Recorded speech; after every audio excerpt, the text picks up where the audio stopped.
Okay, so let's shift gears a little bit into talking about this.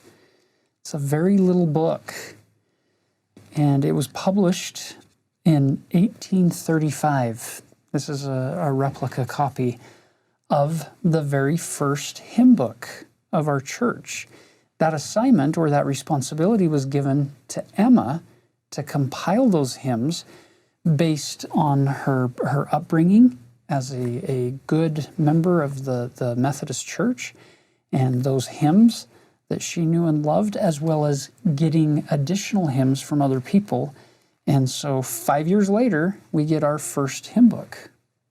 So the question that really begs asking here is, why music? Why do we need that as part of the coming forth of the gospel of Jesus Christ and building up of the church of Jesus Christ in the latter days?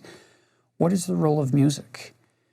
You'll notice the way the Lord answers that question in verse 12 by saying, "For my soul delighteth in the song of the heart. Yea, the song of the righteous is a prayer unto me, and it shall be answered with a blessing upon their heads." It's interesting to look at our life, raising our family, and the role that music plays, and how it creates almost a conduit between heaven and earth for the Spirit to come and touch lives and open hearts in ways that words alone can't do. It's a very powerful means whereby we can connect with God and with heaven.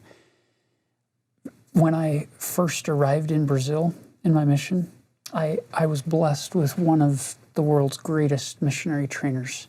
His name was Elder Pratt, Brian Pratt.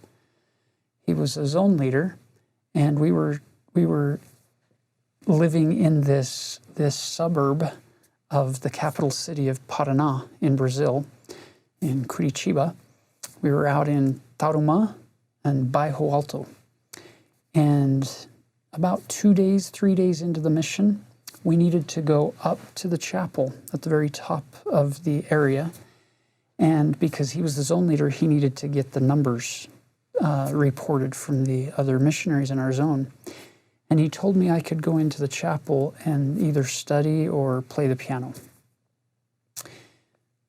I was having a very hard time.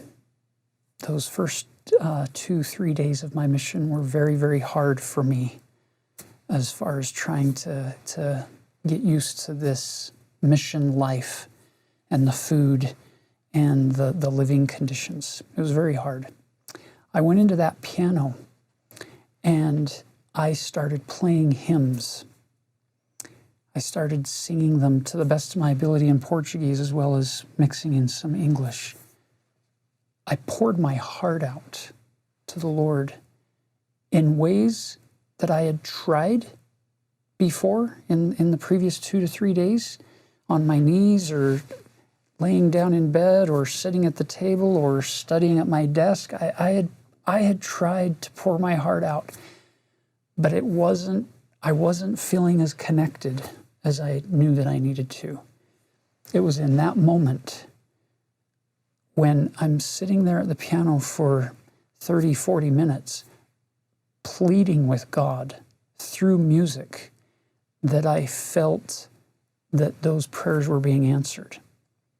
And I knew that I wasn't alone. I knew that I was going to be able to make it through that mission. I knew it was going to be hard, but I knew I wasn't alone. These hymns became heartfelt prayers for little Elder Griffin, and I needed those desperately. And it created this firm foundation for the rest of my mission to move forward, trusting that God wasn't going to forsake me. He was with me. Thank you. I love that story.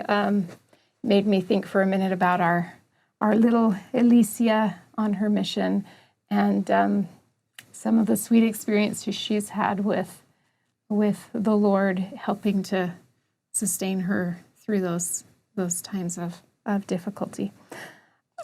Something that I noticed about the wording in this on my last time through this section was, the Lord says, "My soul delighteth in the song of the heart." And I thought it was interesting. It just struck me this time that he didn't say the song of the voice or the song of the violin or the song of the piano, but it was the song of the heart. And it made me think a little bit more broadly about what maybe this could mean. We all at times have those feelings in our heart, those yearnings, those longings, those reachings. I believe those feelings, those songs of our heart, so to speak, ascend up to heaven, and God hears those. I love the little phrase in relation to this from the song, "In the quiet heart is hidden sorrow that the eye can't see."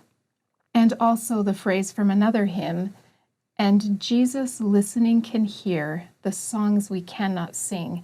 These songs and feelings of our heart, I believe, could be part of this. And God delights in those things as they reach out to him and he reaches back.